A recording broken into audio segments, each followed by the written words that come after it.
चिनी बेदाण्यावर निर्बंध घाला, करकम शेतकऱ्यांची मागणी। विक्री करणारे आणि साठवणूक करणाऱ्यांवर कारवाई करा, बेदाणा उत्पादक शेतकऱ्यांची मागणी।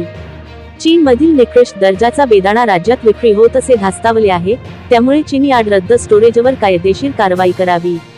महाराष्ट्रातील बदलत्या वातावरणामुळे द्राक्षाचे दर सुद्धा कमी राहण्याची चिंता आहे, यामुळे द्राक्ष शेती व बेदाणा उत्पादक उद्ध्वस्त होणार आहे। तासगावात केला भांडाफोड। सांगली, तासगाव, विजयपूर, पंढरपूर येथे मोठ्या प्रमाणात बेदाणा स्टोरेज आहेत। काही व्यापारी यांनी आयातकर माफ असल्याचा गैरफायदा घेऊन चीनचा अंदाजे 2000 टन निकृष्ट प्रतीचा बेदाणा अफगाणिस्तानातून मागवला आहे। बेदाण्याचे 10 किलोचे बॉक्स फोडून त्याचे प्रोसेसिंग, वॉशिंग, कृत्रिम रंग देऊन तो पुन्हा भारतीय 15 किलोच्या बॉक्समध्ये रिपॅकिंग करून स्थानिक बाजारात आणण्याचा काही व्यापारी आणि कोल्ड स्टोरेज मालक यांचा डाव आहे।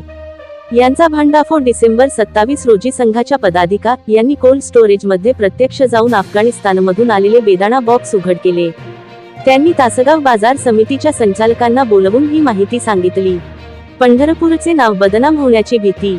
एकीकडे आधीच द्राक्ष शेती संकटात आली असताना त्यात सांगली जिल्ह्याचे द्राक्ष आणि बेदाणा या क्षेत्रात देशभर चांगले नाव आहे।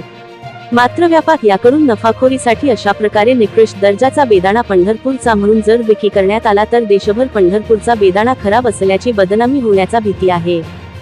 याबाबत आम्ही मागील आठवड्यात आडते व व्यापारी यांची बैठक घेऊन त्यांना चिनी बेदाण्याची विक्री करणाऱ्यांवर कारवाई करणार असल्याची ताकीद दिली आहे। हरीश गायकवाड, सभापती, पंढरपूर बाजार समिती। बेधडक आणि रोखठोक बातम्या पाहण्यासाठी करकम सुपरफास्ट न्यूज चॅनलला सबस्क्राईब करा व बेल आयकॉनवरती क्लिक करून नोटिफिकेशन ऑन करा।